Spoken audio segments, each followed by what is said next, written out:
And let's be real, social media is not helping at all.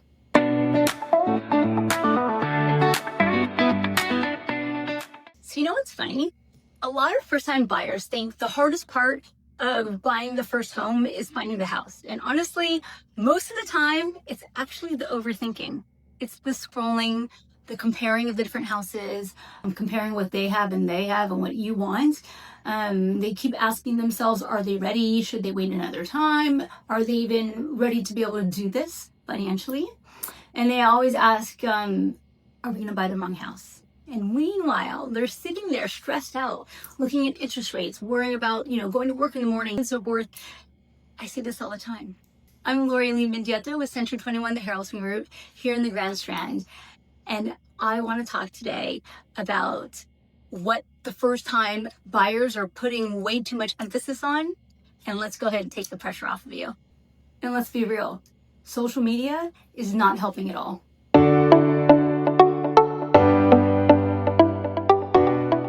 I think somewhere along the way, people started believing that the first home needs to be like they've made it home, fully renovated kitchen, perfect backyard, Pinterest laundry rooms, and the dream neighborhood. Okay, everything's fully finished and done for you. And I'm over here like, most people's first homes are a little random, right? Like, this is all normal. The first house usually is the one where you learn what matters most to you, okay? Is it location?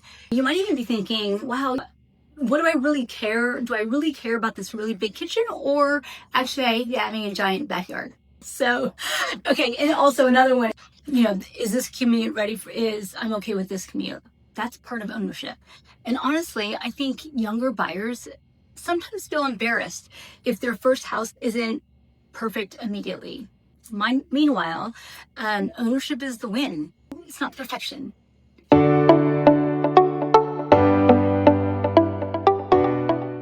And this is probably the biggest conversation I have with first-time home buyers, the monthly payment.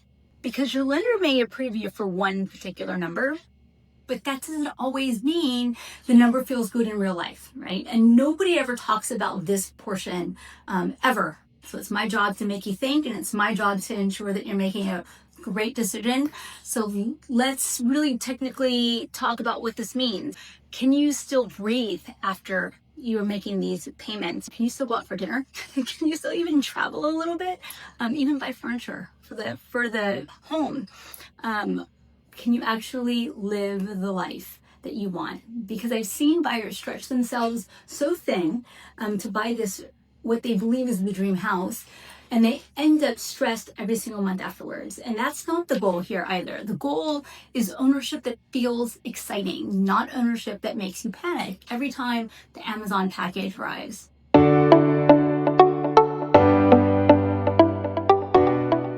And honestly, I really think some real estate professionals sometimes make the process sound more intimidating than it needs to be. Everything sounds scary when nobody explains it in normal language. The inspection, the appraisal, some closing costs, insurance, escrow. Buyers hear these words and think, oh my God, this sounds horrible. What is going on? Meanwhile, most of the process is actually manageable once everybody walks you through it step by step. And so that's really the key difference. Not everybody needs a motivational speech. Most buyers just need somebody calm and explaining what's happening every step of the way. And especially here in the Grand Strand, there are things that matter when buying a single family home.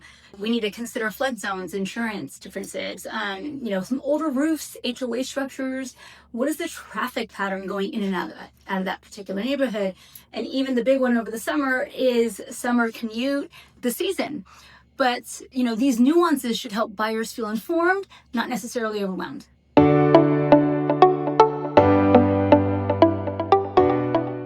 Now, this is a huge one. I think buyers feel this pressure to make the perfect decision immediately. And they kind of think like, what if this isn't our forever home?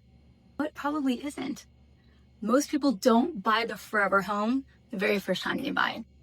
Your first house teaches you how to live, what you value in everyday life, right? And quite frankly, That's what that first house is supposed to do for you. You're going to be in your house for 5 to 10 years, and then most likely you're going to move again. Okay. So these are the things that your first home purchase is really going to do for you. It's going to educate you. It's going to teach you about the process. And you are going to learn a whole lot about yourselves, what you guys like to do, what you don't like to do. Did you like the big yard? Do you want a bigger yard? And those things are great. So if you're a first-time home buyer and you feel overwhelmed sometimes, I promise you, you're not the only one. Most people are figuring this out as they go. But the thing is, you don't actually have to do that. And you don't need to know everything when you start. You do need the perfect plan, and definitely do not need a perfect house. You just need good guidance, really clear explanations, and somebody who's going to sit here and help you along the way and to help you make the best decisions that actually fit your life. I'm Lori Lee Mendieta with Century 21, the Hair Olsen Group here in the Grand Strand. Thanks for watching another episode of The Logic Behind the Lifestyle.